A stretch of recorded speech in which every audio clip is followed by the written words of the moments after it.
Hello everyone. Yesterday I went to the Milton Road Library. There was a question and answer session to do with the congestion charge consultation, which is ongoing, and this is an issue which I know that a lot of people are very concerned about, and there's a lot of interest in this.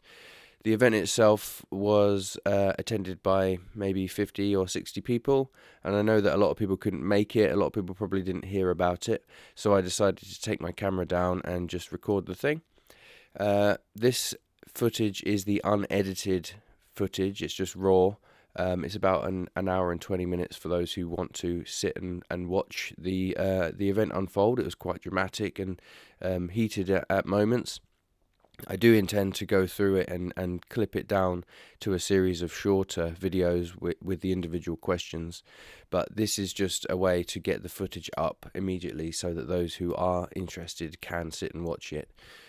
There were a lot of very interesting and important points raised by some people, and you get to see the answers given by the councillors. So here we go, enjoy. If I could introduce myself, I'm Jocelyn Scutt, one of the City Councillors for West Chesterton. And on my right, this is Richard Swift, who's one of the City Councillors for West Chesterton. And Sam Carling is the third City Councillor for West Chesterton. There are three of us. And we've organised this meeting because we believe it's really important that everybody has a chance to ask questions and to have them answered. And therefore, what we would really appreciate is if people would ask their questions in short compass. We'll have 3 questions at a time so that everybody has a chance to be heard. There is somebody who sent in a list of questions. She couldn't come, but Councillor Carling here and Councillor Smith will, during the course of the evening, read out those questions because they're important questions that will also be illuminating for everybody who's here. Now, on my left, this is Elisa Machini, who is a county councillor for King's Hedges and who is the chair of the Greater Cambridge Partnership. And on my right is Peter Blake, who, what's your exact title up there?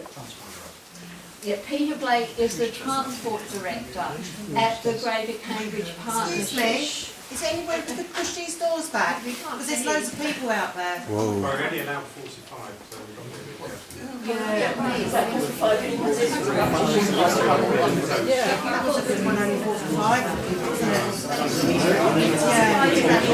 Now you see why they didn't advertise it. I want to get a picture of who's behind the door.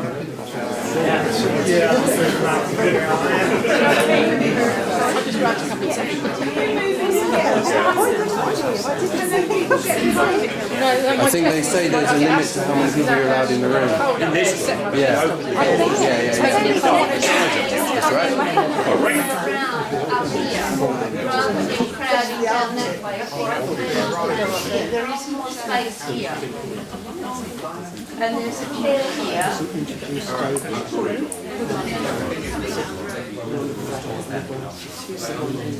And we do have a limit of 45 on this space. So we do need to honour that limit. If you open the folding door behind, the whole library will be exposed. Yeah. Then you're Why can't you do that? Wait. You need a specific We're trying to find it, but we don't know where it is. I mean, the intention was that we hold this meeting really so that residents of West Chesterton had the prime position, because if those who come from elsewhere could organise meetings elsewhere, but we do want to ensure that West Chesterton residents whom we represent have the opportunity to ask questions and to have the answers. So this is the position that we're in. So what I would like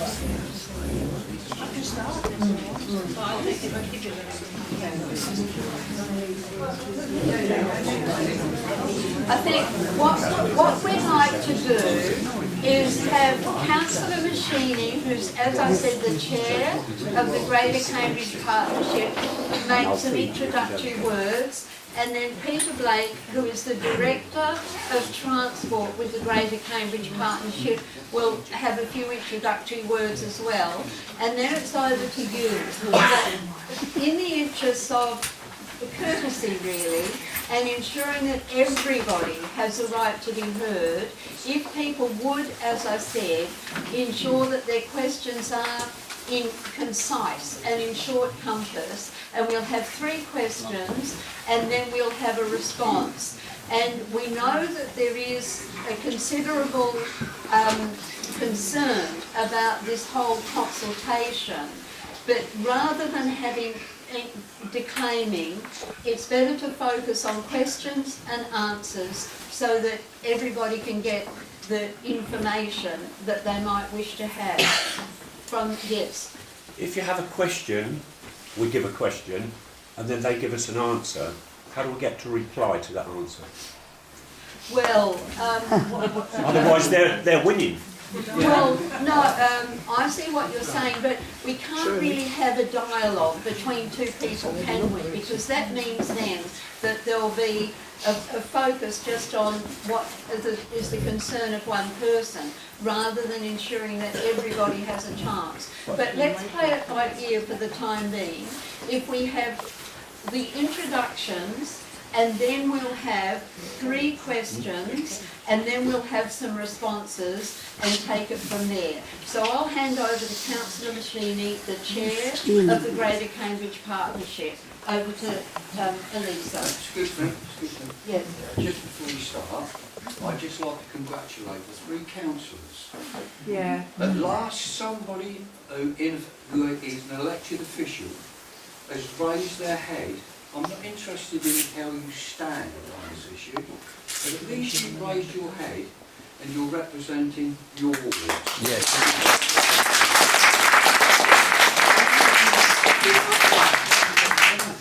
I know, I mean, I should have public meetings in Westchester more often. That was more friendly. That is more friendly than I've had recently. Hello everybody. I hope that this is carrying in some way. I will keep this very, very short. So my name's Elisa. I think a lot of you will have come across me, if not in person, perhaps through the media. I am here at the gentle invitation of Jocelyn and her colleagues, and I'd like to thank them very much for having me and Peter here. The main purpose of this is for you to ask us your questions, so I'm not going to talk about anything very long to begin with. But what I would like to say is that, you know, we appreciate a lot the amount of engagement that there has been. We have a consultation that has been open since the 17th of October. We are now at the 15 or 16,000 responses mark, so there's been a lot of engagement. And we would like to thank everybody who has made their voices heard. And we will take very, very considerate account of those responses. So we are here to answer your questions about the scheme. We are here to perhaps explain a little bit, if you don't know, where this came from and what the main advantages of it will be, where we are headed from where we are now, and whether we believe that would be sustainable for us to, you know, hide back under the table from where we came. And, you know, let's not do anything, let's not, you know, introduce anything, and what consequences that would have. So this is the idea for today. I hope as many of you as possible, there's a lot of people here, will get to ask a question, so do please Do you want feel free to... Westchesterton people to ask first? I will defer to Madam Chairman. I will take any question that is asked, and in the interest of not being, you know, in the interest of not talking for too long, I will shut up now. Some of you will recognise Dave. He's also on the executive board. So, you know, we are all here to listen to you. So thank you very much for coming. Thank you, Councillor Machini. Now over to Peter Blake. Let's just go with questions. Okay, I'm going to right. stand up. Yeah. So, See everyone. as we are Westchesterton, if there are people from Westchesterton who do want to ask questions, make sure that you do put your hand up as soon as you can. Now, I see lots of hands going. Maybe what we'll do is we'll start from this side of the room, go three. So if you go first, and who else on this side had a hand up? Yes, you, and then you there. Sorry, I'm pointing like this because Claire, my name's Claire. Yeah, that's right, Claire. So let's have here with the red scarf. And then it was a gentleman there, and then Ted in black. And then we'll have those three questions, and then we'll come to three more questions for each side. Please go ahead. Excuse me. Oh, sorry. The bus drivers that you intend to have, I've read all the literature, I don't know all the figures, but I know a good deal about it. I do live in Westchester, just around the corner, on Elizabeth Way. Bus drivers, you're going to have this amazing, fantastic bus service that's going to run 21 hours out of 24 currently. Where are you going to get all these drivers from? I know you were intending to give them a 20% increase a day to try and attract them here.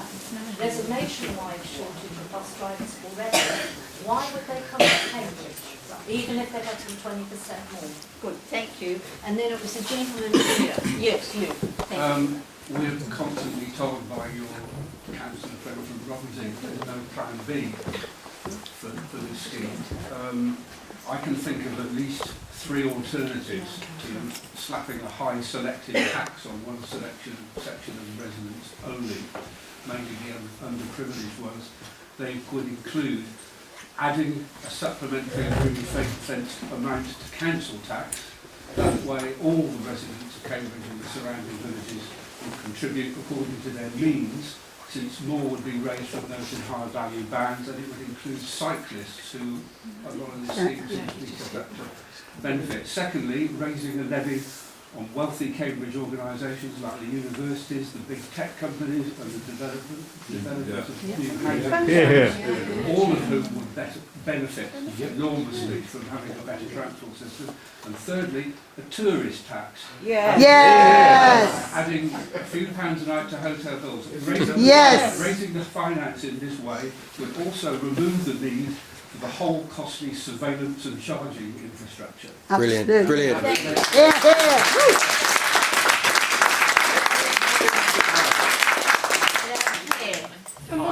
Am I right in thinking this is all about raising funds to get the buses? Yeah, I am. I'm sure I am. So I'm a small independent business. I work alone, and I'm from Cambridge. Now this is on from your response here about a plan B.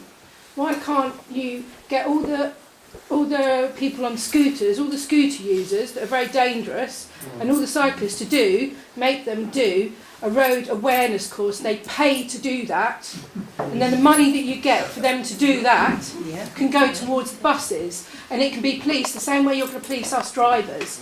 Because I can't see how this is going to work. And if they don't wear helmets, high-vis, and have lights, they get fined like I would if I was speeding. Now, this is very simple. I cannot understand why you haven't come up with these things beforehand. Really, I can't. It's really embarrassing. Thank you.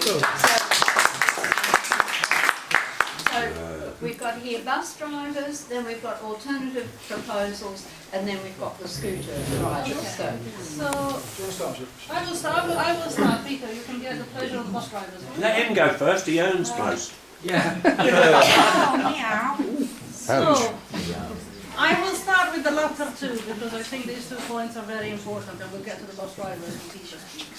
So plan Bs. I mean, I know that there are a lot of plan Bs. There was none. Why She did. Okay, let's start again. I know that there's a lot of possibilities that people can think of. Council tax, you know, we can raise council tax as a council. What we can't do is ring fence it. Why not? So, because we can't legally have a mechanism to ring fence it. So everything we ring fence is totally voluntary. Now you appreciate, a lot of you will have heard some of the press releases that have gone out. Local authorities are under massive, massive strain. The council tax that we raise, even if at the beginning we're very good and we keep the money aside to put it into buses, and never mind the fact that we haven't actually done any, I haven't told you what the calculations would be, the amount of money that would be needed to put everybody's council tax would be significant. If money wasn't being wasted, there'd be money there, wouldn't there? So, what would happen is that you would have council tax coming in every year to fund this, and year on year you would be under intense pressure to fund the things that you are legally obliged to do. For the county council, that's social care mostly.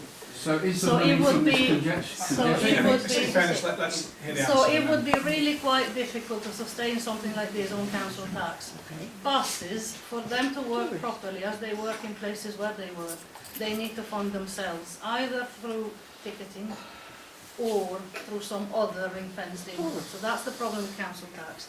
Now, tourist taxes, as is levies on businesses and all these wonderful things, these are not powers that the local authority has.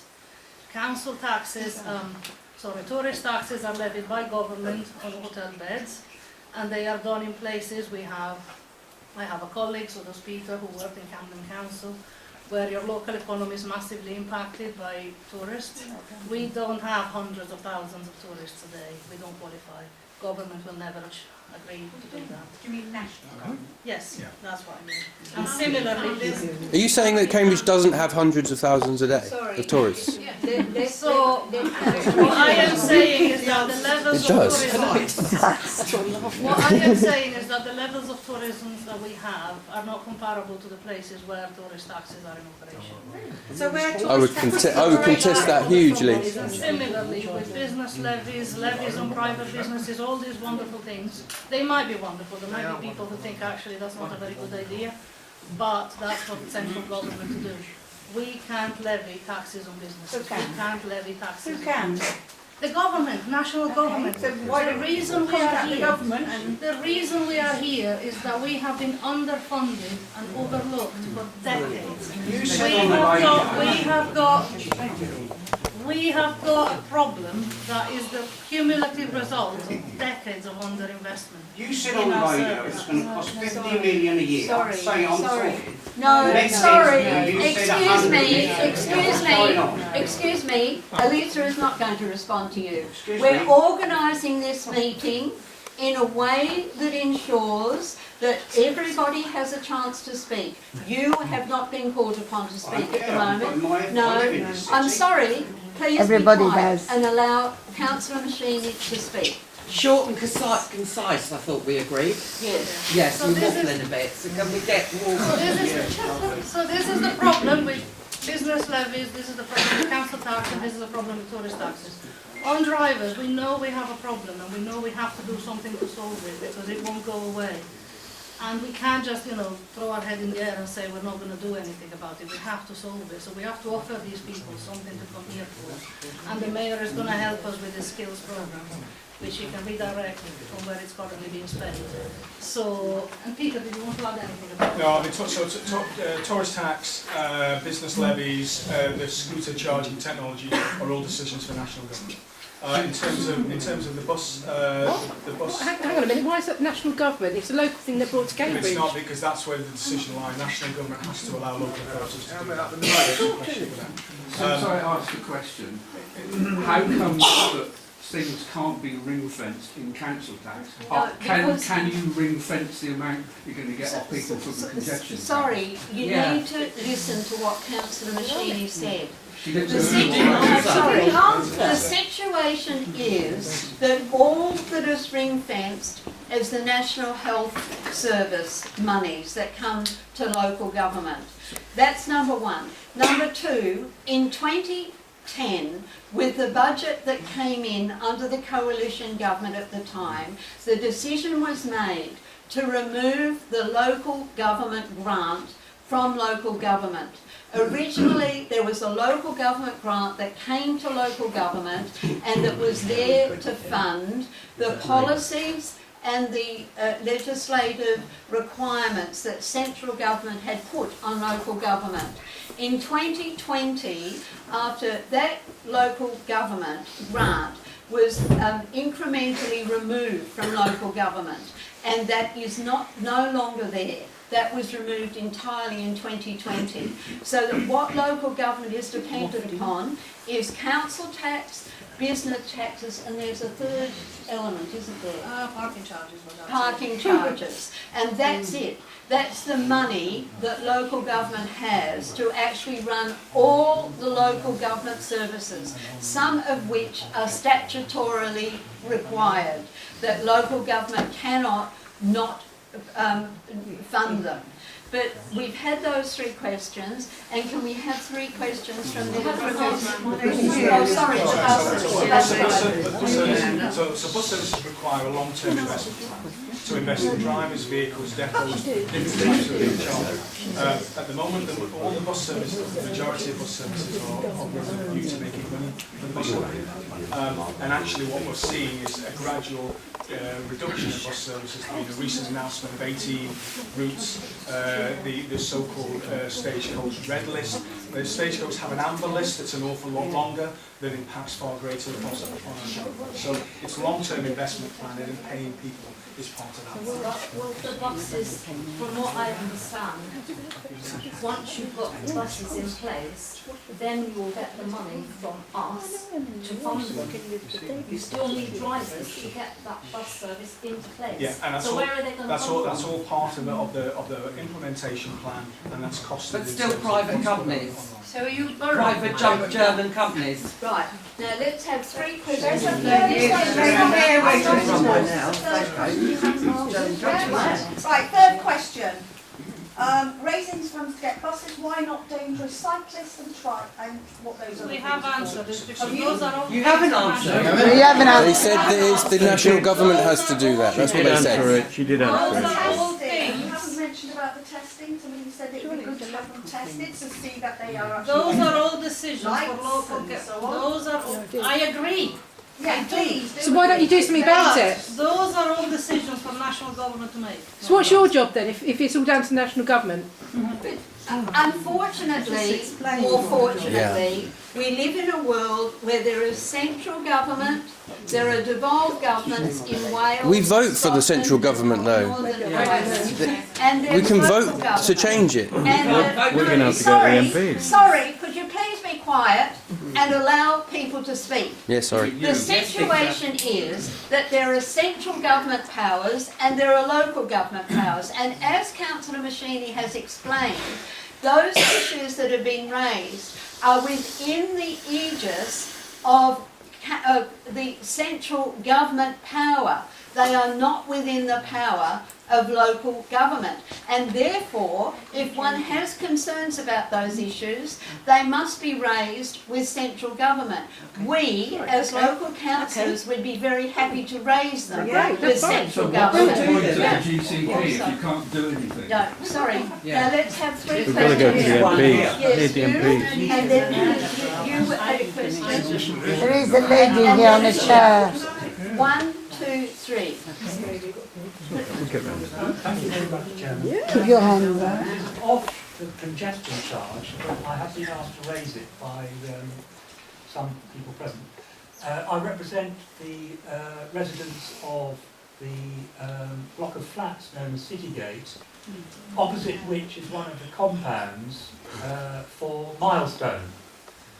I and a colleague met Milestone and a representative of the Greater Cambridge Partnership earlier in the year. We were assured that the compound would be used solely for porta cabins, for rest and recreation of the contractors, and for the storage of materials. In fact, the compound is being used for the reception, sifting and removal of tarmac being removed from the Milton Road and soil being sucked up to prepare the groundwork for the drainage system. I have been regularly in touch with the Greater Cambridge Partnership. I have heard nothing back in response. What steps are being taken to bring them within what they said they were originally going to use the site for? So what you're saying is you can't trust them? No. So, did you? I thought you had a question. I simply was going to ask how it is you're going to fund the initial setting up of the new bus system. Are you going to borrow the money? And then was there a gentleman there with a, did you have a question, I thought? This one here. No. I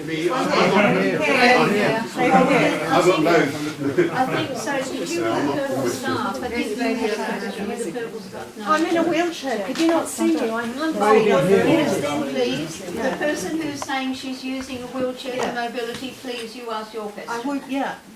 I'm a wheelchair user, and one of the things that I deal with daily is cars obstructing pavements. I cannot get around this city. Quite often I can't even cross the road because cars park in front of drop curbs. Only the other day I had to ask somebody, she was sitting in her car waiting for somebody to come, and she parked directly in front of a drop curb. She was in a great big 4x4, and I had to ask, this is on King's Parade, and I couldn't get up on the curb because it's too deep, and I'm in the middle of the road, and I have to ask her, fortunately she's in her car, to move so that I can actually get up the drop curb. Now this happens every single day, that cars are obstructing pavements and roadways that people in wheelchairs or with mobility aids, they cannot access them safely. Now, I actually want to see a reduction of cars in this city, because the other thing that I find is that I'm lower than most people in this room when I'm going down the street, and I'm getting fumes right into my face. Now, if you're parents in this room, you'll know that your children, if they've been in pushchairs or on bicycles, they'll be also getting the pollution right into their respiratory tract. I've come down Milton Road today, and cars, even in this weather, they're all in queues waiting at the traffic lights, and half of them have got their engines on. Yeah. So let's actually, people here seem to me to be very angry about cyclists and about scooters. I want to see a city that's actually cleaned up. I want less pollution, and I want more space for people to walk around, to cycle safely, and for people like myself, I want to be able to access it with the same independence and have the same equality that people who are able-bodied have. And my feeling is, let's get a really decent franchise bus service so that it's not... Okay, can I finish? I didn't laugh at you. Let her finish. I didn't laugh at you. Can I finish? If we get a transport system that is based on the same sort of franchising that you've got in London... We're not London. We're not London, no, but we can still have a franchise bus service. The problem here is with the traffic rules, they don't do it. I'm talking We've got about... three questions. We've got the Woodhead Drive compound, which is, we've got the funding, initial funding of this project with buses, and we've got access issues for persons who use wheelchair for mobility, children who are down low, and how can we address those Can I just, for this lady in the wheelchair, just add to that? No, sorry. That's not really fair. That's not really fair. No, but sorry, what we're doing is we've got three questions. This isn't a question, this is just for her. No, well, we can talk about that when this meeting's over. Well, it was just, I was going to say, there's 12% air pollution that's caused by transport, 13% caused by industrial processes, solvents, etc., 16% caused by planes, industrial combustion, etc., and 33% is caused by household activities such as burners, log burners, fuel burners, fast stoves, etc. So actually, it's not all car pollution. Right, thank you. That's very informative. Now, Can I go answer these? And I apologise, I'm making notes on my phone, so that's what I'm using it for. Number one, city gates. Sir, I will talk to you as soon as this meeting is over. No. I will. We all need to hear. So I need to speak to the project manager, because I know we had the previous conversations about what we would do. I haven't spoken to him today, so we will speak to him, and I will get back and provide an answer in terms of why we're using it like that. In terms of the lady's question on the money, so the city deal was a deal with the national government. £500 million was given to the local area to invest in a number of things.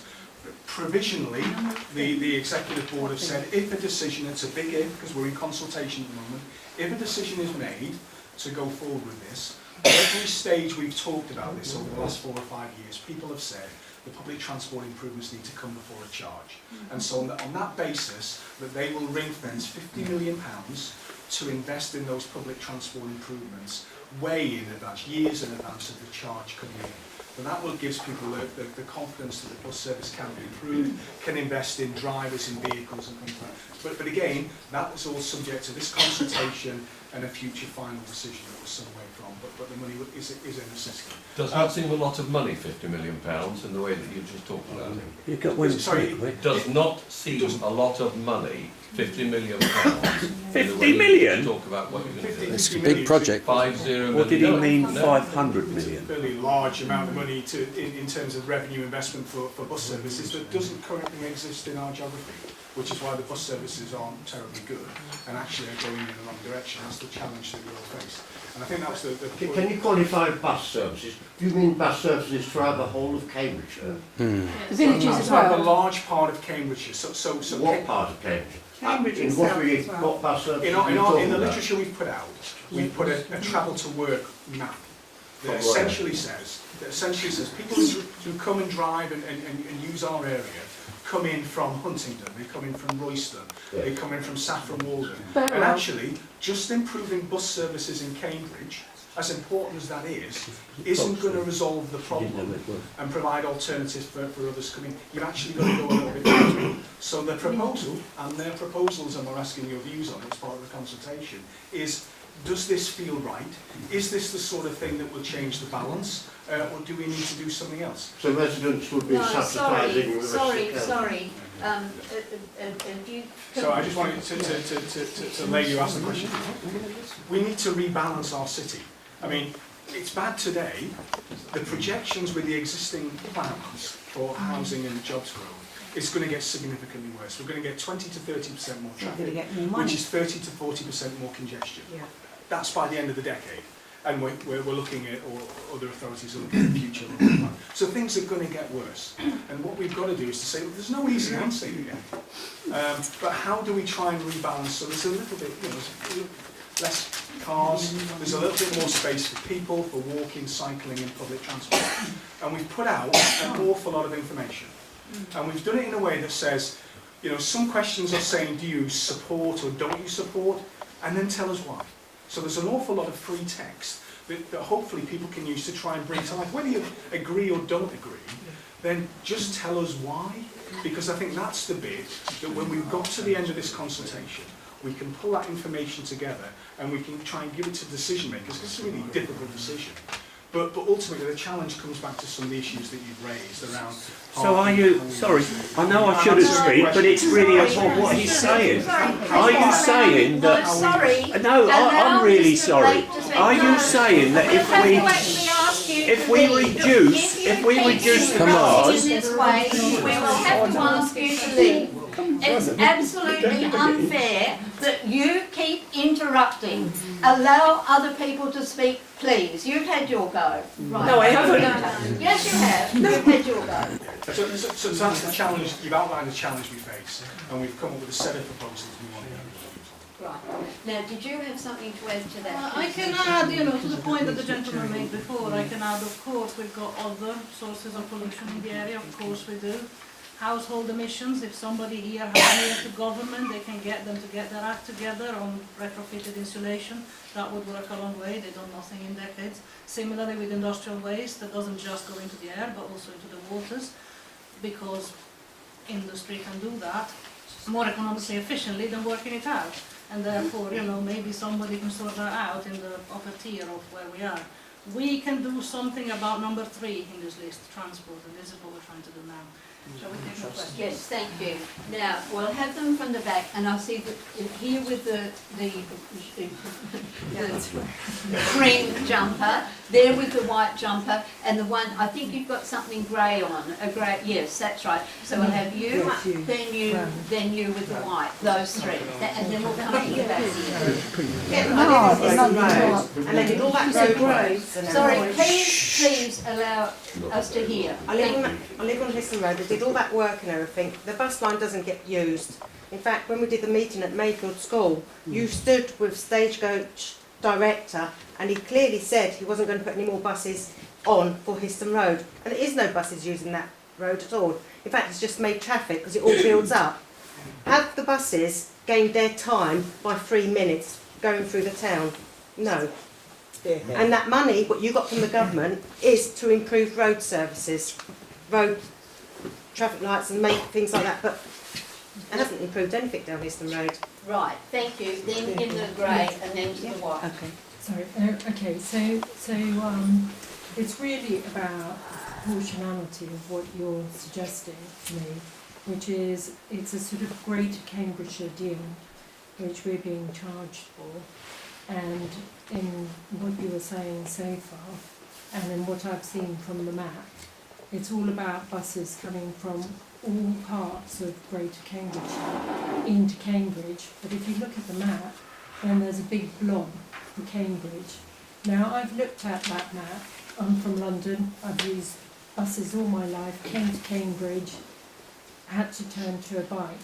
Now, from where I live, with my kids and so on, there is not a single bus that would go in any direction that I would go. There just isn't. And so we're paying, but what are we paying for?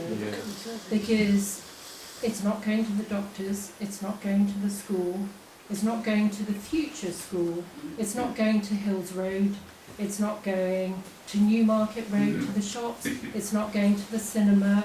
So I'm still going to have to use the car with the 3 kids.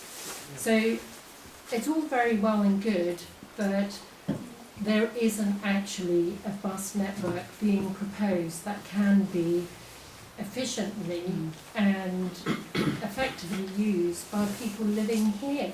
That's my view. Thank you. And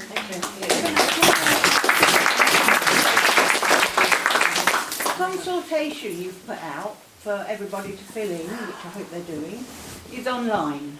What happens to the people that don't have internet and don't use Facebook, don't use, there is a generation that don't use that. How do they get to answer these questions? Good.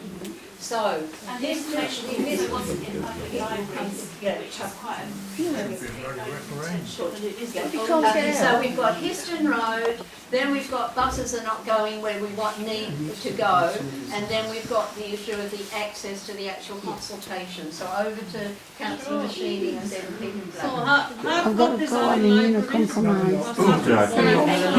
Consultation, Plain Public Library didn't have any 3 weeks ago. They've got them here. But I can't get to the library and then get a They got them here and they have them. We brought them there 3 weeks, 1 week. 1 week after the consultation started. How many libraries? I think if they're not there, then we'll make sure that they are there. How many libraries in Cambridge? I can't get to one unless somebody gives me a lift in a car because there's no bus. That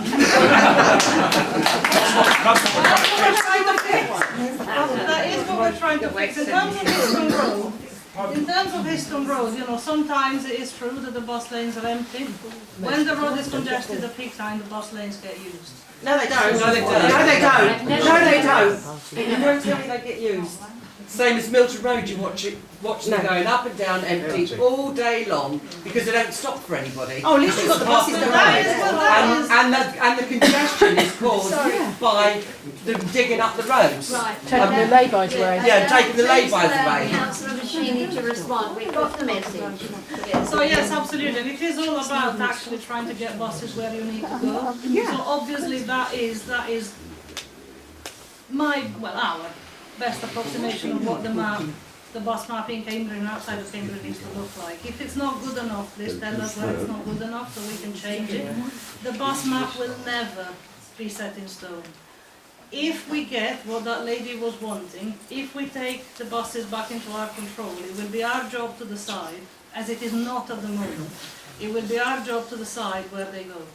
And I will be, or somebody else will be, the mayor in this case, because the mayoralty is the franchising authority. He will be responsible for where the buses go, and he will be accountable to you, as Stagecoach is currently not, for where the buses go. We can't fix this problem if we don't take. So you're saying it's a done deal, so the mayor will... What? No, she's saying that it's not a done deal and that they could add bus lanes and add bus stops If we later. manage to get something through, it will always be possible for you to get buses where they currently aren't, because that's the entire point of making all that money that is spent on buses. But realistically, buses can't go everywhere. Sorry. So where, what else did we have? The consultation. And the hard copies of the consultation, Yeah. they have been For put people in. that can't get out, or, you know, can't get to a library. They have been put in as many libraries Yeah, as but we can get. I can't get to a library. I had to get a lift tonight. I will get you one. Can I just clarify the hard copies in libraries thing, please? Because what you've got in the Central Library at the moment is 2 copies of the consultation brochure, which is 27 pages long. What you don't have in the Central Library are any of the background documents that inform the whole genesis and development of this proposal. They should be in there, because on page 3 of the brochure it does say that hard copies are available, paper copies are available in the libraries you've listed, and they're not. And that's important. Yeah. I would like to comment that I know I'm talking out of turn, but please, I would like to address this, and I'd like to thank Councillor Stevie because I emailed her last night asking a question about this leaflet, which I think is grossly misleading. And I don't want to go away today without raising that. Yeah, understood, but we've got 3 questions at the back here and then we'll come back to you. Yes, well, there's 3 questions at the back, I saw hands up. You and anybody else? Please. Yes, I can't stay here long because I'm immune compromised. So I've been waiting a long time. Questions from here and we'll have you third. Thank Okay? you. So 2 questions from here. My question there. And when we look at the map, it's showing that there's buses an hour down my road. That's 1 every 7.5 minutes. Are these buses going to be electric, which will then balance out the noise pollution I'm going to have to put up with? If they're not, I'm going to have the noise and pollution from the diesel bus. And my road is really quiet. You'd be lucky if you get, apart from school traffic, which is another congestion, we do not need that amount of buses. So why are you thinking 8 buses an hour down my road? Thank you. Yes. I've got several questions, but I'll remain on one. £500 million from central government.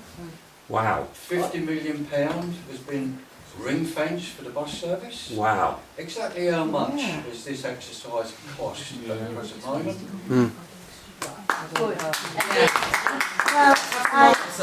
I would like to say this tax of £5 congestion charge will not benefit me in any way. I cannot go on buses because I'm immune compromised.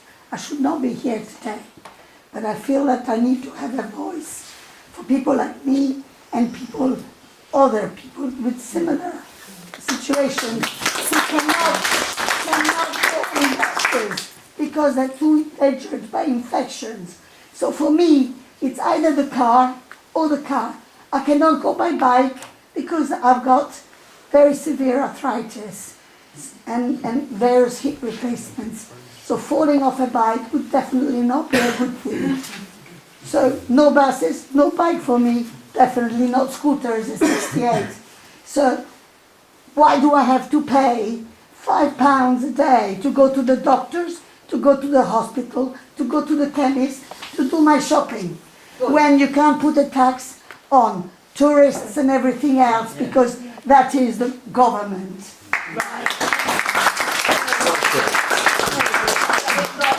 Why are so many buses going to be coming down this particular road? We've got how much does the whole exercise cost, and then we've got how do we address those who require cars for travel because of being immunocompromised or with a disability, etc.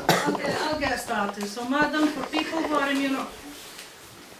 Oh my God, please don't cry. Yeah. This is what he's doing to people. Don't you know what you're doing to people? You're doing to people. £100 a month out of her family budget. She can't afford it. You will not allow councillor Machine to respond to this If you're immunocompromised and can get on a bus, you will not have to pay the charge. Okay? There is already a plan for an exemption. So every time she leaves, she's got to apply again. You said from you leave, you've got to apply for it. It's not all about the blue badges. We will work to exempt everybody who is either on too low an income to afford this, or who is immunocompromised. We have that in the plans already. In terms of... Yeah, are you going to analyse people's income? Please allow the answers to come. If everybody's talking at once, nobody can hear anybody. In terms of the buses, yes, they will be electric, because that's a legal requirement by 2030. The city has a target by 28, but the legal requirement is by 2030, so they will be electric. And yes, we are hoping to get that service up and running with very frequent buses by the time the charge comes into operation. I'm afraid there might be people who don't need quite so many buses, but there's quite a lot of people. Peter, would you like?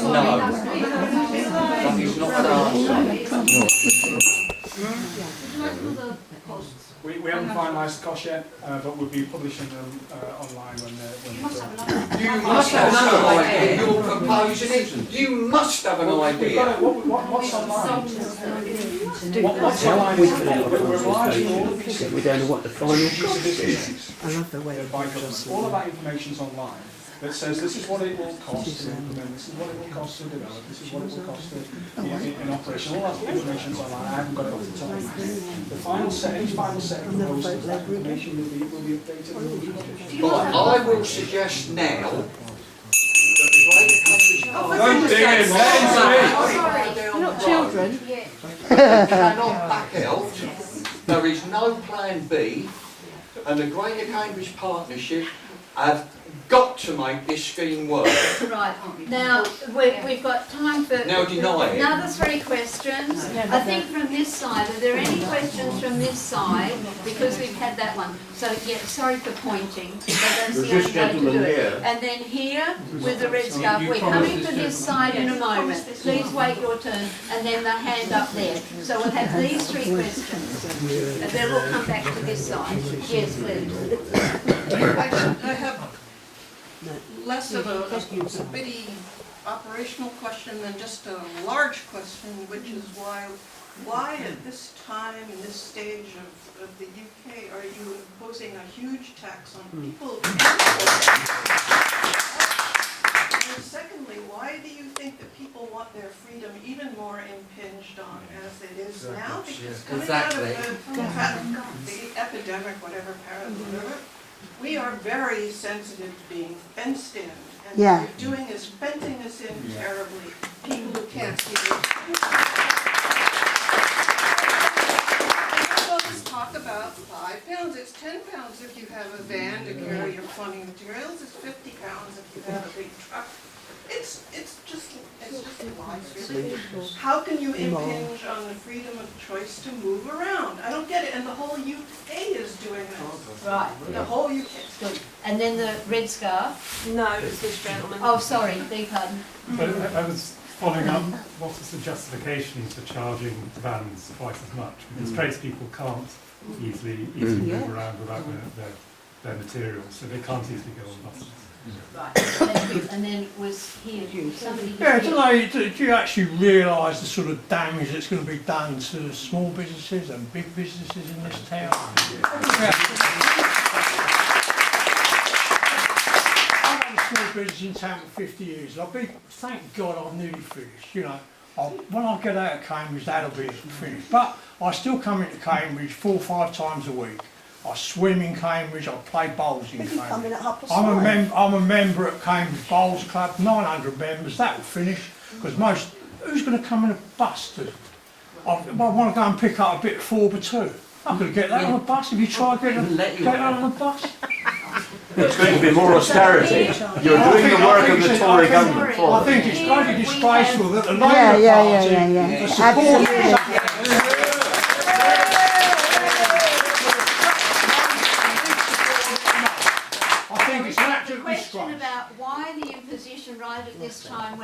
in Crisis. allegedly.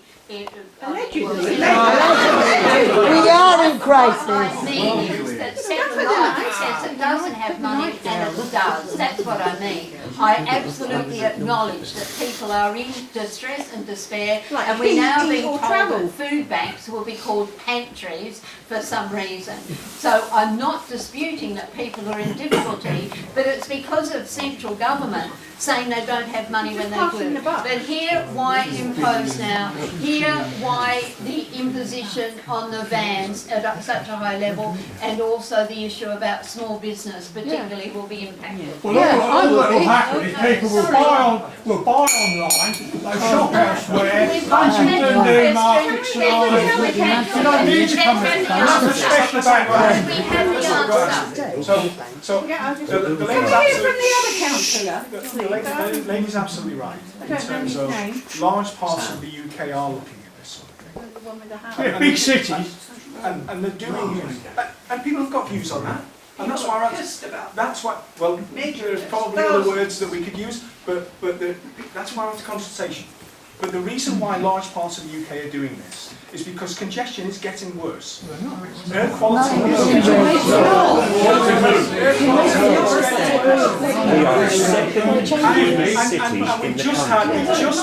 And we've just had COP27, where a fairly important detail said we have a climate. No one believes in that. But you said it's not about the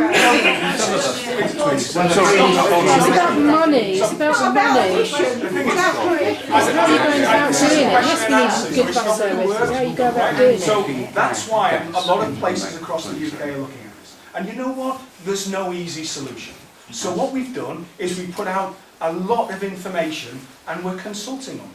And we've said, if the bus services don't go to the right place, tell us. If you don't like the £10 charge for LGVs, tell us. If you don't think we're doing enough for cycling, tell us. And we've given a lot of They are getting plenty. a lot of opportunity in that consultation. They've told you that since 2008, the last time they tried this, or 2013. Or 2007. Sorry, you've had your go. So that's why. So in terms of the gentleman's question, we've come up with a set of charges, and we've put it out, and we're taking people's views on that. And we've got a lot of views from tradespeople in terms of this is unfair because, and we're asking not just yes or no, what do you think, but tell us why. In terms of, well, there's no opportunity for me to use the public transport or what. That's the nature of the process that we're going through. Like the exemptions list that we've put out in the discount. People don't like parking with their money. If I could just go to the... So in terms of, there's a lot of information online about how we've assessed what the impact of these proposals are going to be. And some of it's positive and some of it's negative, but that information is online. And as part of this process that we're going through, we'll be updating that. And so there'll be a final impact assessment of all of the implications. And it's not just the charge, it's the improved bus services or the better walking or cycling provision. And we're saying that's then the impact across this area.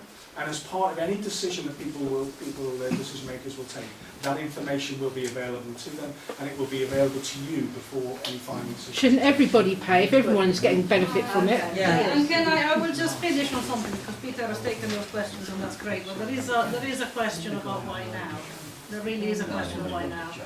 In terms of, I don't know how many of you noticed, the gentleman here has noticed, because I told him in Cherry Hinton last week, from March your fuel duty is going up 23%. So that's 12p on every litre, okay? I am not hearing a problem about that. Strangely, that's okay. Do you think that's the end? That's not the end. The Treasury is on a hiding to absolutely nothing. Road tax, like unfortunately council tax, no longer bears any kind of resemblance to the kind of vehicles and the number of vehicles that people are driving. The government is not making its money from road tax. Fuel duty with the cost of energy, with the energy crisis, is going up and up and up. And with the uptake in electric vehicles, fuel duty income is going down and down and down. The Treasury needs more money for car drivers. This is coming, whether we like it or not. Some form of national scheme is coming.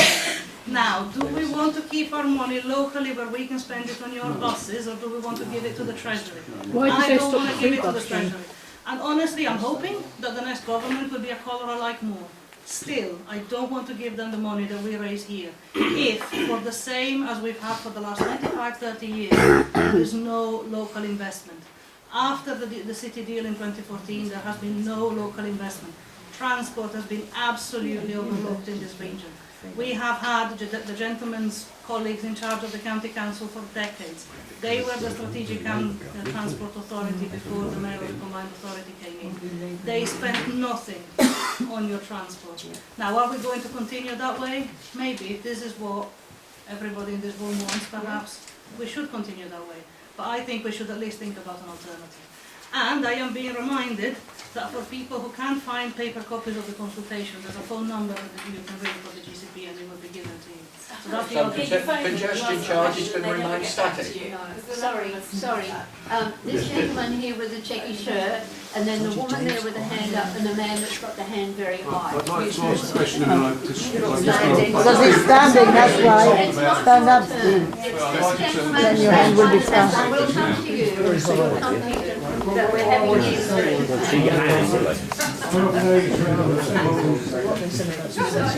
Guys. When I'm given information, I always ask myself, is it accurate? Well, and I asked Councillor Moschini if she could help me understand the statement from this leaflet here. One of them was that in 2018, a 2018 study said that drivers in Cambridge spent an average of 23 days stuck in peak traffic. In London, this was 12 days. Yeah. Councillor Moschini was kind enough to forward me a link to this document, which is 100 pages long, which I got this afternoon. Thank you very much, because I only asked last night. I've gone through all those 100 pages. I can see no mention of those figures for London or for Cambridge. So I started looking around for other figures of congestion. And I found one from a company called Statista, a genuine data site, which shows the most congested cities in the United Kingdom, with London at the top, 69 hours lost per year. The 10th is Edinburgh, 30 hours lost per year. Cambridge doesn't appear. No.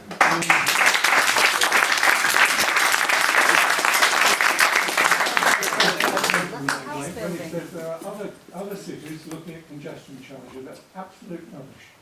London is the only city in UK where the congestion charge, all the other cities have low emission zones. This is all the misinformation that worries me enormously. The other question I asked Councillor Moschini about was in 2020, 121 deaths were attributable to air pollution. And she was kind enough, again, thank you very much, to give me a website, Public Health Outcomes Framework. And it told me that in Cambridge, 5.9% of mortality is down to not just pollution, but particulates. And someone else has already mentioned that things like wood-burning stoves, good old sort of eco-friendly Cambridge wood stoves that are really popular, are the major source of particulates, far more than motor vehicles. Then I thought, 5.9% for Cambridge, compared with the rest of the region, 5.8%, that's presumably east of England, and for the nation as a whole, 5.6%. So in actual fact, Cambridge pollution is not high.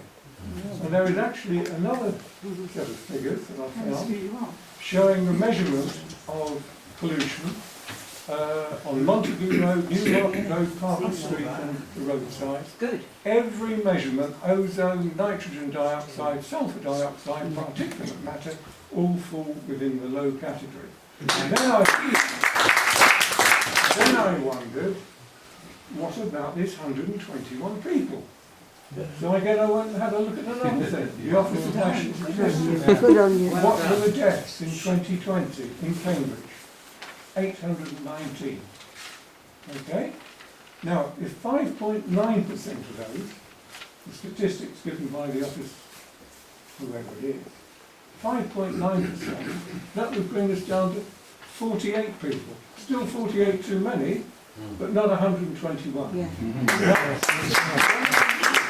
When I'm given these sort of figures, alongside these here, that we're being fed with, I begin to doubt the competence of the people who are putting this in.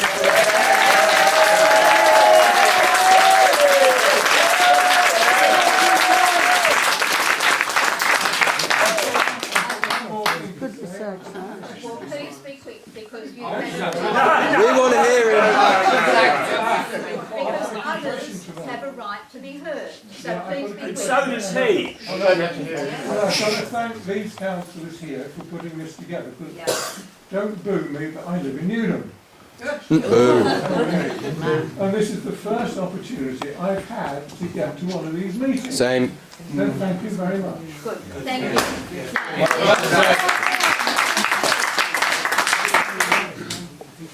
Yes. Yes, I'm one of the 40% that do not have a car.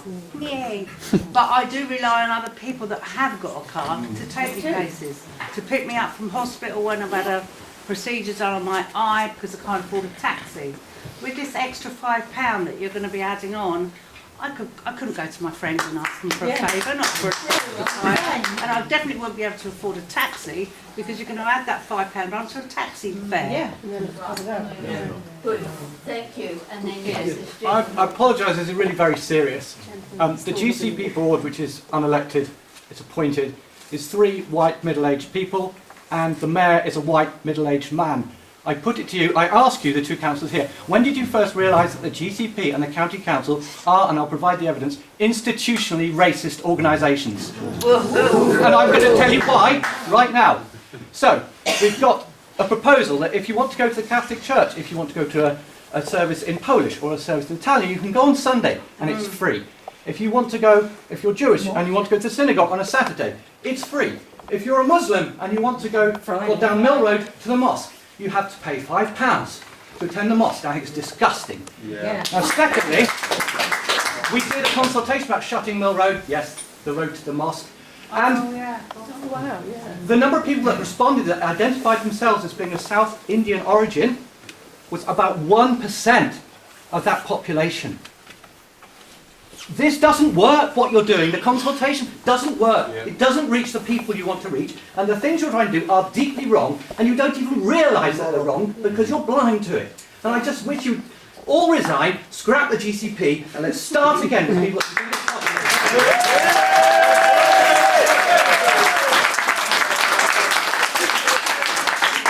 We've got the question about a series of statistics that are challenged. We've got the question about somebody who is reliant upon friends' cars rather than her own. And we've got the question about institutionalised racism as an issue.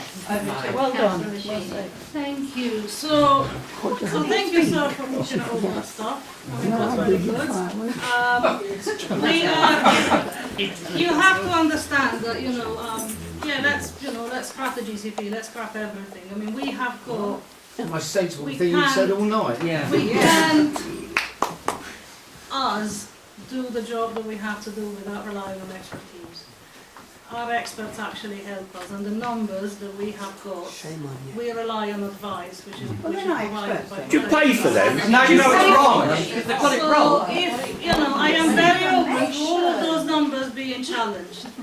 But, I am no more qualified than you, sir, but I do rely on people who are more qualified. Are they paid? You lie.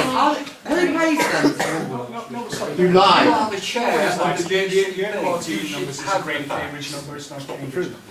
So the air quality number, for example, is a greater Cambridge number, it's not a Cambridge number, so it includes Cambridge. Oh, split hairs, why don't you? It didn't work, did it? So again, I'm happy to take that away, but that's where the difference is. In terms of taxis, so I know you asked a question around taxis. Taxis. So as part of the proposals, taxis would be exempt as part of those. The charge of taxis would be exempt. Taxis would be exempt. I thought they were in. I thought But again, that's a proposal, we're having a consultation on it, and equally if you're unable to use public transport and you need to go to the hospital, you would also be exempt under the proposals that we put out there. But you have to give out private medical information. Get it free. He's not had his question answered, by the way. He's not had his question answered. Qualities impact assessment, which is online. We've also done a number of outreach facilities, including the communities that you mentioned as part of this consultation, to make sure they're aware of what's going on. And we welcome views from all parts of our community. Can I hear from the councillors on that, please? Yeah. I've got to come back on your statement about Greater Cambridge and the deaths. Because Cambridgeshire had 5,953 deaths in 2020. Not my figure, obviously national statistic. 5.9% of that wouldn't be 121. It would be That's not how we got there. 350. You said it's Greater Cambridge. Yeah, but it's not all of Cambridgeshire. So it's the city of Cambridge and it's South Cambridgeshire district. Well, why didn't you say that? Geography. Why didn't you say that? Did you have anything to say, Councillor Machini, about this allegation against the Sir, if you believe I don't understand racism, I will show you some of my inbox. That's all I have to say. And Mr. Clayton? Apparently I don't belong here. I don't understand England. I should go back home.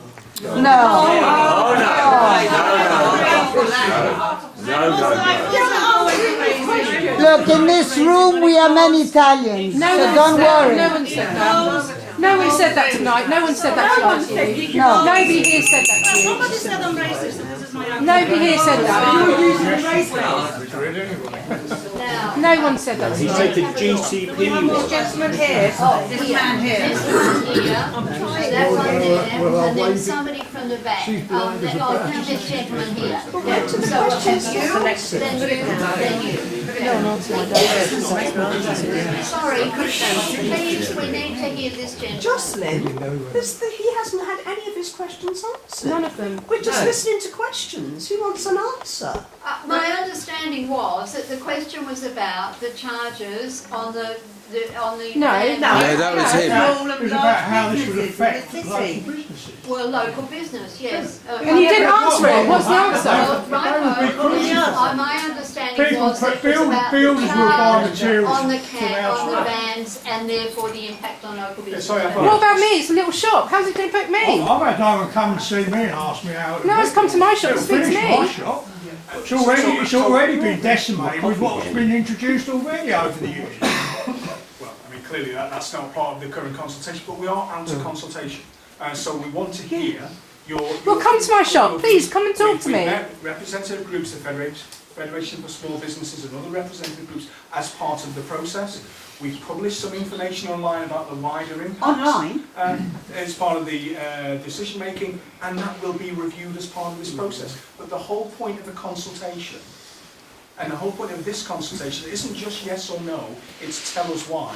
Tell us what the impacts will be. The opportunity is there. It will finish a lot of businesses. Yeah, it will. It will. It'll finish a lot of businesses. And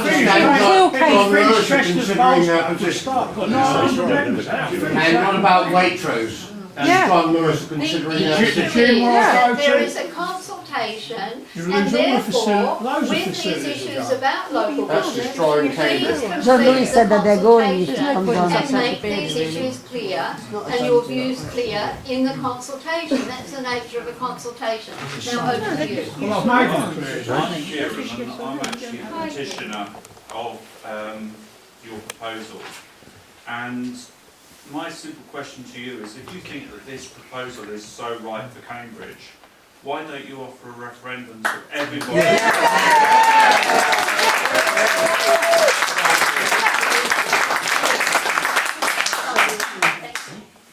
My question is, I run a business in East Road and we've been there since 1912, offering a service that many people seem to like.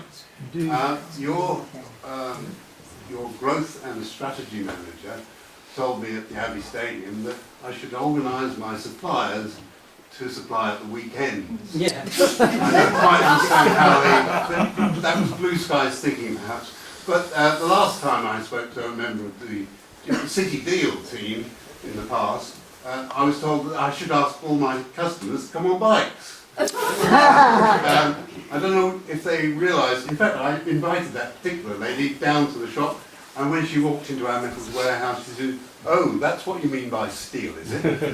Anyway, the point is, there doesn't seem to be an awful lot of thought. This gentleman has asked about the effect on business.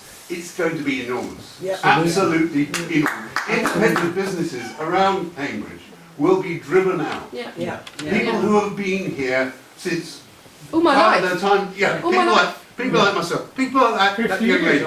Yes, 45 exactly. We will years. be driven out to some no-name industrial estate. And quite frankly, you will be left with a desert of standard sort of multinational chains in the centre of Cambridge, which will be replicated everywhere. But they'll have nice buses. But that's what they want. I have so many questions I could ask, but I will be restricted to that. My name's David Smith. I am Deputy Chair of the local Conservatives. I just want to put And you're not lonely? Before my question, I want to put something right, because of something that you said and something to correct a reaction that we just had. The comment about COP27, where everybody cheered and I joined in, and what you said about keeping the money locally.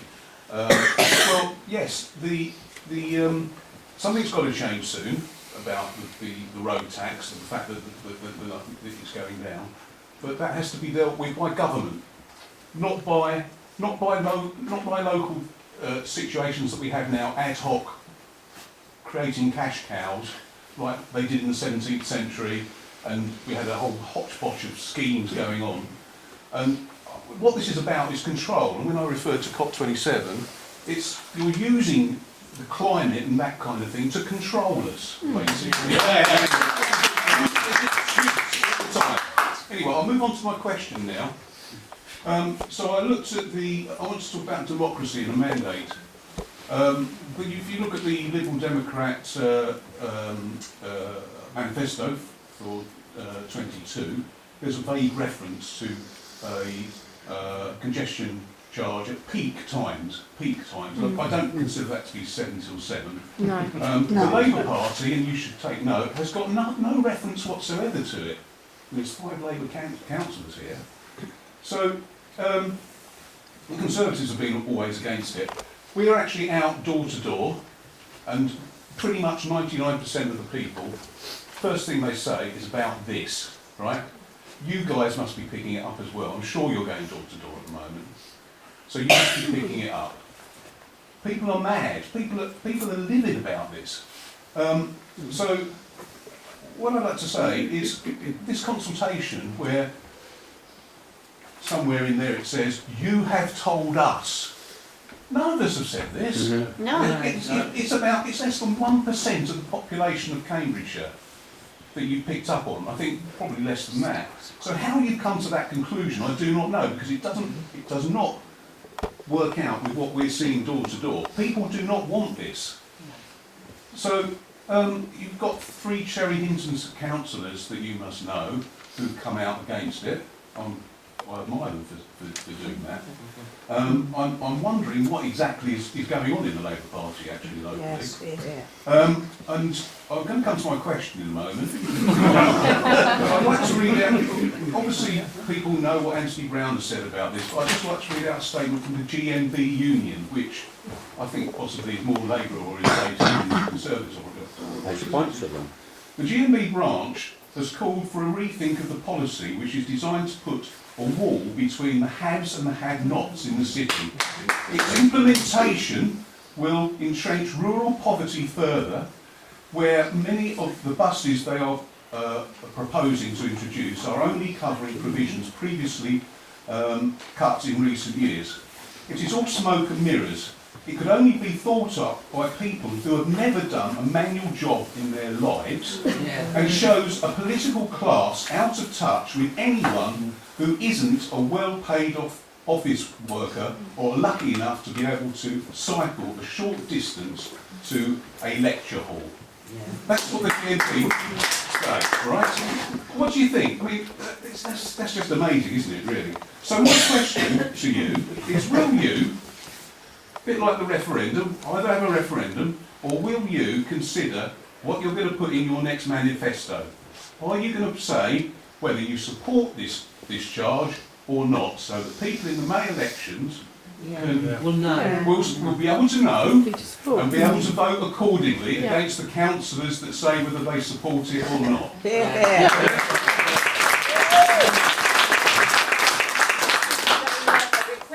Sorry, that's all 5 councillors that you're here, please. A request for a referendum, the impact on business, and then is there going to be a statement in manifesto? Could I just actually really quickly say, those who suggest that anybody who's a Labor councillor has never actually undertaken manual work, they really do need well. Okay then, and it was the GMP union that actually wrote that, well, not I me. apologise then, I misunderstood. Over to Councillor Massini. How are you from the other councillors? GCP misunderstood. First of all, yes, I thank the GMB for their letter, which I have answered, and I have told them my thoughts. I have told them that I would have been quite happy to talk to them before they issued that. They chose to issue it anyway. That is fine. There is rather a lot, I told them in my response, about what happens to the haves and have-nots in this country. Because actually, you know, when you strand people because you're cutting their buses and there is absolutely no social fabric on which to rely, that does have an impact on everybody. Because, you know, honestly, some of us maybe would want to have a car but can't afford it, and therefore when your provision is cut, your universal fabric is failing. So I absolutely appreciate that there's a lot of strong opinion about this out there, but I still haven't heard, and we'll come to Anthony Brown because he was on the case the other day and he was asked, actually you don't like this, that's fair enough, what would you like? So Anthony Brown said, I think in no particular order, he said, oh, I want a tourist tax. I mean, he's part of the club. He's of the party that is currently in government. Good idea. That's not for me to do, that's for him to do. Maybe he could, you know, sort something out. Good idea. He wants us to put it on council tax. And, you know, I would like people to be in the room next time I propose to put up council tax to pay for social care. Usually we don't get a lot of love from the Conservatives in the room over trying to do that, so make your mind up. He said he would like a mayoral precept, which Nick Johnson has aired, as a temporary solution to put the buses back that were cut immediately. He didn't get a lot of love from his Conservative members of the board, so make your mind up, okay? I don't know what the perfect answer is. If I did, it would be perfect and everybody would like it. We have got to do something. This is where we are. Can't we wait till okay. So in terms of data then, please? We're going to get a lot of results from the census in the future. We had a census recently, didn't we? We did, but much of the data on which this is based is from the 2011 census, as are a lot of the background document reports. We have, I know, because this is when this so was written. So can't we wait until we've got recent data, please? We have seen the recent data. This region's growing more than the census. But it's not in the background documents. They refer to the background documents are optimistic. We have got more growth than has been considered. Pre-pandemic. Sorry, I have the machine to speak. So this is where we are. So the have and have-nots, you know, we do have a problem with the have and have-nots. But it is my responsibility to think of those people who have to rely on something that they can't sort out for themselves. Now, I want to try and sort something out that will make as many people as possible as happy as possible. That might be challenging. But I would like people to appreciate just how not black and white this is. Because honestly, when your bus is cut and you haven't got a car, because honestly, you know, and this is actually something interesting, you know. I've lived in Cambridge since 2011. And I am very lucky, I'm very near work, so I cycle. On occasion I have some health problems, so I can't cycle, it's very painful to cycle, but I cycle anyway, because there is nothing else that I can do. In 2021 I had a change of circumstances and I thought, actually, I really need to get myself a car. How many people here can guess what that change of circumstance was? Because many of you will know it. In 21 we were kicked out of Shire Hall. And we're now meeting 6 miles north of Huntington because of your colleagues who decided somewhere where nobody can get to by public transport is a wonderful place to make democratic decisions. That's fine, that's where I was going. And I was like, actually, I sort of probably need a car now to get there. I can't afford it. I absolutely can't. And this was before, you know, Mr. Quarteng decided to do what he did, and my mortgage doubled and my bills. Can we So, just have an unfortunately, answer to we the question have. rather than slagging off Tories, please? I have actually, you wanted me to know, you wanted me to tell you what I thought of Anthony Brown's ideas. This is what I think about Anthony Brown's ideas. And the GMB's response, which I have explained to you. We need an international fabric, because actually the GMB didn't tell me how many of their members actually have, you know, need to rely on something other than their cars. That was So the there is local that. Cambridge branch. So I know exactly where the vote was. So that's that. In terms of a referendum, I'm very appreciative of Kieran. He talked to me a lot about this. We were on the phone for quite a while. I am not. This is a decision for the county council to make. The county council will decide whether a scheme goes ahead or not, and whether there is a referendum. So this decision will be made in the public domain. When? When? We will see. That depends Would you on support how- it? Would you support it? Would you support it? Would you support a referendum? What elections? There's elections every year. No. What elections Would you every year? support a referendum We are on this go- issue? We are going to need. Well, it's only a yes or no, isn't it? Yeah, yes or no answer, Would you really. support it? A referendum. A referendum. It's a question, isn't it? That's a question. Please, Answer. Just Just to answer the let question. people know about the referendum. The referendum is actually down to myself when it actually gets presented to council. So I'm not looking to do it at this moment, so it will probably go sometime next year, but I'm actually following advice before that actually happens. Do the people here support putting this to a referendum? Your councillors, do you support that going to referendum? Irrespective of how you would vote in that referendum, but the actual principle of do you think this issue should go to a referendum? Yes or no, yes or no. That's a straightforward question. The Edinburgh referendum had 61% turnout and 74% against. That was in 2005. I know that. Do you support it? You know, why don't you answer it? No, I don't support it. There you go. It's not Difficult. We live in a representative democracy. We can't put what we want for a referendum. Where is the limit? You know, when your college closed half the children's centres in the city, where was the referendum? Yeah. Have a show they agree with you that they don't have to. Do your other colleagues speak? They'll answer that, because we've heard nothing today. I'm really sorry you couldn't afford a car. I really am. I'd like to say that from everybody here. So you do understand then how people who can't afford things will feel if they have to pay £5 a day, £100 a day. Business, but there have been a lot of questions about business. There have been answers about business. We have these other requests. Where's the phone? Okay, I'm going to quote from the brochure. So this is in your own words and approved by yourselves. It says that between in 2025, so we're talking maybe 2.5 years on, something of that order, larger vehicles are going to be potentially charged. Now, where does that fit into your years ahead mention? And then, of course, what that means is even for larger vehicles that are delivering many goods to the shops within Cambridge, etc., will have to pay a charge of, at the moment, £50 per vehicle as you're proposing. Realistically, we all know that prices go up in due course. That is going to mean much more expensive costs and a costs of living for people within the city of Cambridge for their goods. And I will endorse all that everybody said about businesses. It is going to impact dreadfully on their living circumstances and beyond. Thank you. Or was it you? Okay, please.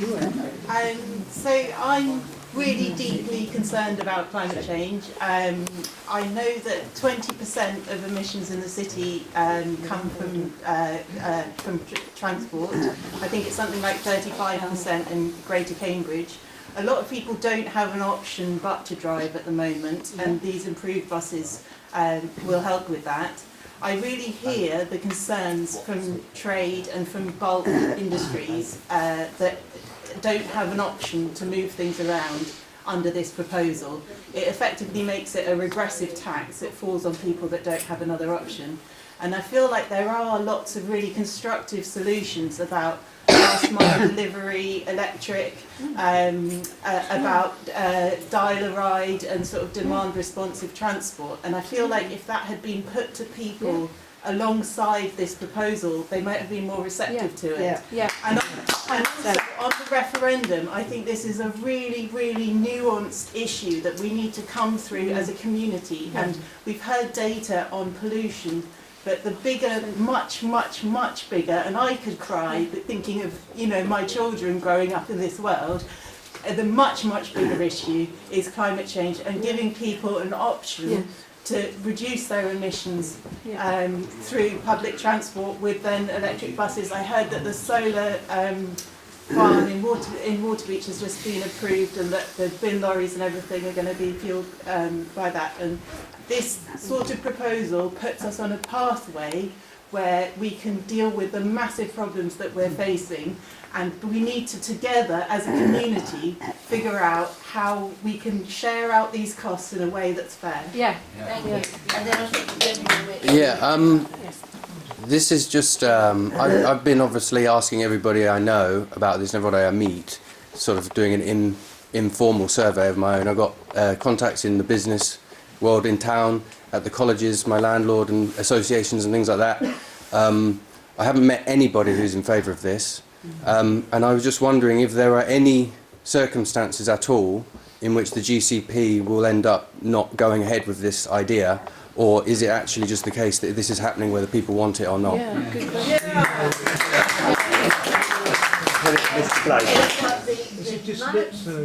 The monetary impact on business, but on people generally. Then we've got the issue of climate change, which is real and something must be done. And then is this a done deal, so that there's no, the consultation is in fact a false? So in terms of the gentleman's question, so we ask the question in the consultation. We say, look, this scheme could start in 27-28, but we could bring it forward for larger vehicles. We ask the question. So we want people's views. That's the whole point of the process we're going through. The lady's absolutely right. There's a lot of nuance in this. So in terms of the business stuff, we've got a whole series of different work streams about last mile delivery, about consolidation centres. We're investing in solar, we're doing it in the park and ride sites, EV charging and things like that. So we've put a set of proposals out around larger vehicles, and we've said, actually, should they be discounted to try and incentivise EV? Question mark. And the free text is about, are there other ways that we can manage and mitigate that down, that supports the wider business within our area, but delivers on the objectives around in particular the sort of the climate challenge that we've got. So that's exactly why we've structured the questionnaire the way we have. So it's not just like or don't like. That's easy. Tell us why, or tell us what could be different. And so that's really what we want to hear in terms of in terms of the consultation. And it goes back to the same question. We're in listening mode. Yeah, we are week 8, I think, out of week 10. We've got thousands of responses. I'm sure that number's going to go up markedly, and hopefully everyone in this room, regardless of what you think of this, has filled it out. The next step in the process is that all needs to be pulled together, right? Now, so the closed questions, the yes or no questions, that's straightforward. But what we want to do is to analyse all the comments that everybody's come up with, to say, well, I don't think it's a good idea for this reason, but if you did something like that, well, I like this objective here. And we need to go through that process. We need to analyse that, and with all of the questionnaires and all the surveys and all the consultations we've done before, that information is all published, right? Well, from that information, we're going to start to say, well, actually, which bits where are the pinch points? What are the opportunities? What should we do next? How long will that take? It's not going to be a quick process because it's a massive undertaking. So it'll happen after the next election. Well, it'll happen. It will take 3 or 4 months to start and pull all that information together because we didn't ask the question. So we're going to get it anyway, but you're just going to adjust it, is that right? Yeah, is that what you're saying? Is that what you're saying? This is the question. It's a consultation. Yeah, but I think the question is I don't know what the consultation says, and neither do you. Oh, so You don't know what the what you're saying is that the consultation is I mean, we can, if everybody, if 90% of the people say, listen, this is a really bad idea, we don't want it, you'll just go, okay, no, all right, we'll scrap the whole thing. Will that happen? Will that happen? Will that happen? We don't know, do we? Hypothetically. You must have an idea. If that were the case, would you scrap it? You're speculating. You don't know what people are going to say through the process. No. I'm asking, if 90% of the people said they didn't want this, would you shelve it? Would you scrap it and start again? That's a theoretical question. It's important. That's a direct question. The last 3 questions of the evening, because we've only booked till 8 o'clock. The gentleman with the red jacket, with the blue, and then there's a woman it's one about his question. So there are 3 questions. You haven't answered his question. What about his question? Sorry, You haven't answered his question. You haven't answered his question. Yes, the answer has been very clear. Sorry, please. Can you put the knife down, please? It's a bit boring. To be quiet. The answer is there is a consultation ongoing, and until the responses from the consultation are in, there is no knowing what the answers are from the consultation. So therefore, there is no point in answering a theoretical question at this time, otherwise that undercuts the power of the consultation in which we trust all of you are engaging. Yes, please. Well, we don't then trust the the one here consultation, and then though. here. Thank you. What's wrong with this man? He's been holding his hand for the last Hello, it's fine. Shut up, please. It's my turn. I really have had nothing. Learn how to discuss, okay? Properly. Okay, 2 technical questions. The outer boundary of the zone at the moment includes a lot of large parking places of industrial sites, science parks, university sites, hospitals and so on, and only excludes the official park and ride sites. It doesn't even exclude the university park and ride site on Medingly Road, for example. Is there a chance to shrink it a little bit to avoid such that people coming from the outside congest the park and ride site, and basically the existing parking spaces on the rim of the city are no longer used? The second question, you have included powered two-wheelers, and you have not excluded electric or zero-emission powered two-wheelers. Isn't this exactly the sort of future transport, individual transport technology that we want to support? Just a sec. And then, yes, this woman, it was you. Steve. Yeah, the one in the grey jumper. Didn't you have your hand up? No, it wasn't. It was him. It was him. But he had his hand up. I'll ask a question if you like. No, we'll have it in the... Why not? Oh, come on. Why not? Okay, my question stems from having worked in retail. Oh, shush! Wait, please. It's fancy. Stop talking, because I can't hear what you're saying, Okay. but there's mutterings coming from over here. Thank you, madam. Please. My question stems from having worked in retail management. Now, I've been very interested in this concept of last mile delivery. And it does touch on an issue that Mr. Mackay raised earlier. I used to work at Boots in Cambridge. Boots on Pedicure, Sydney Street, big shop, everybody knows it.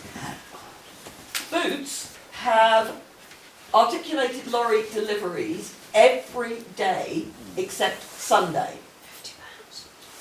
12 cages and maybe 70 crates delivered on each articulated lorry. Now somebody please explain to me how that would come into town on a last mile delivery.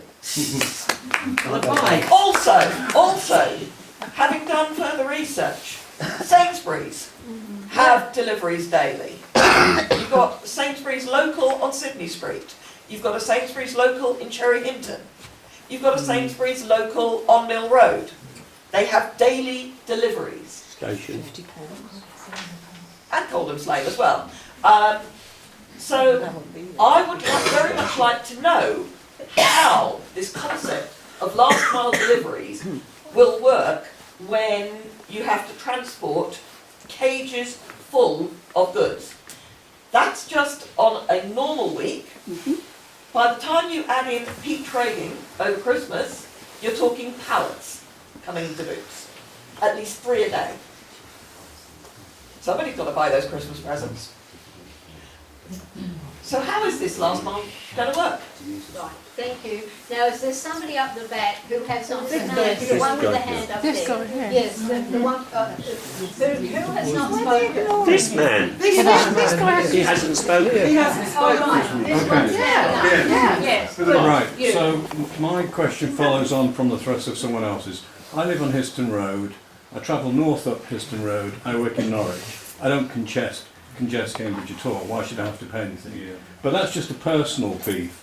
My question is, the hours that the congestion charge has to be placed in and the boundaries by which it surrounds the city can give leeway to those people who travel to the hospital, if the hospital is outside the area, by placing traffic cameras where you're going to start to charge. You might give more freedom for people to find a different way around that system at their own time and cost, as it were, so that you should give more choice in the areas that you and the boundaries that you want to charge upon, so that you only charge on an evidential basis for those areas that are truly congested, and that you should try and seek to clear routes for other motorists who seek to go down those routes, to go alternative routes, avoiding the congestion route, so as to give them freedom and then not have to pay the congestion charge.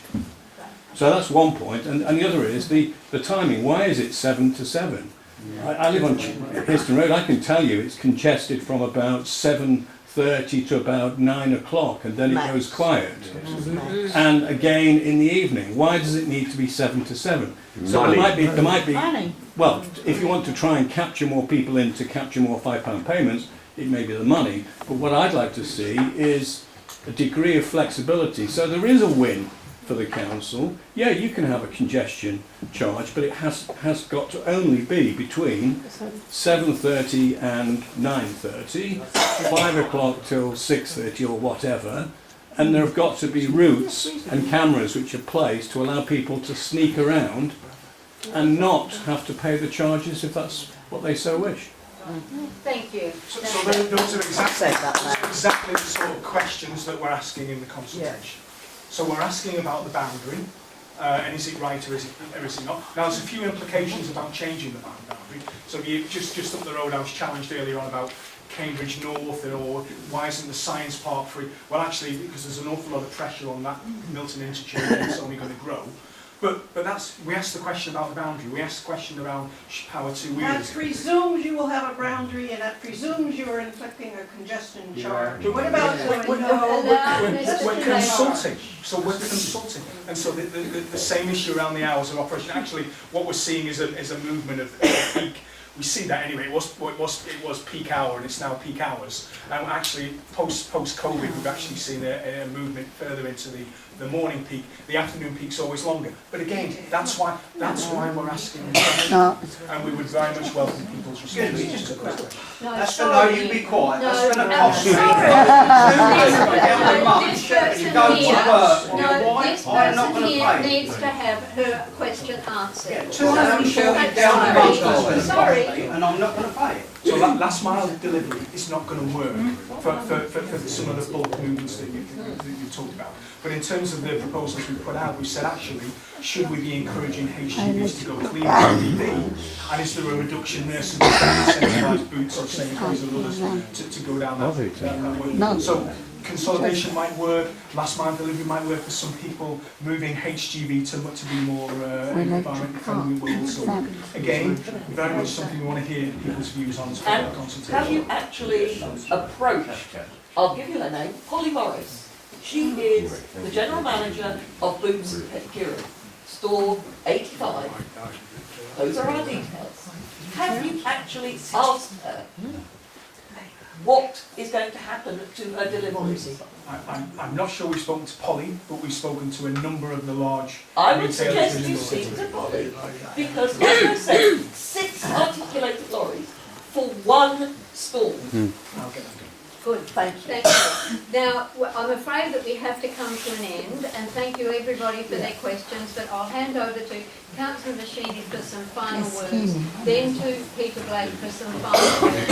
We'll conclude. So, Councillor Machini. Minister, before you speak, I am feeling so sad for the Labour Party. I've supported them all my life, and I'm so ashamed of what's been said. I'm really, really upset. And Jocelyn, I wish you wouldn't stand there with a knife all the time. It's very scary.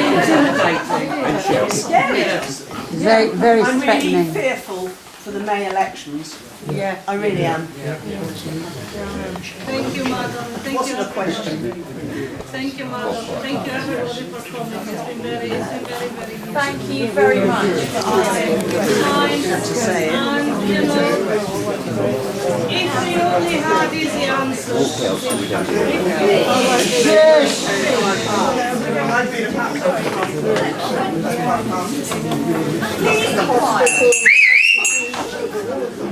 Please allow Councillor Machini to have some final words on this That's okay, I'll make it very, very brief. I'd like to thank everybody for coming. Thank you for your questions. I know this isn't an easy thing to talk about, and if we could only do easy things that everybody's going to like, we would all be very happy to be politicians.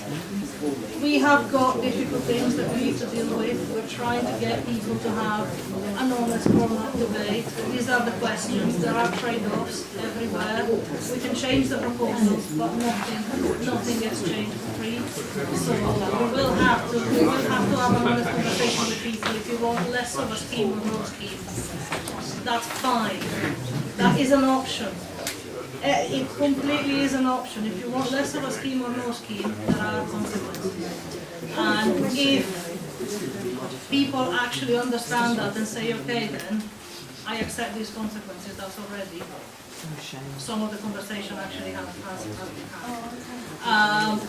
I will keep it there, and I will keep, people can talk to me at any point. I have made a lot of attempts to answer everybody who is writing to me, and I will continue to do that.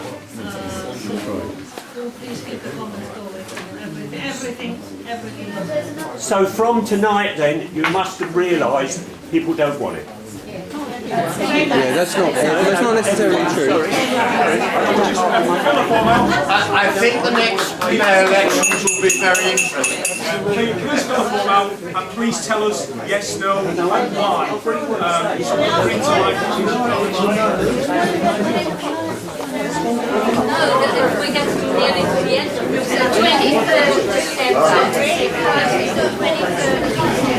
I'm not saying we don't need a decent process. Can I ask one last question?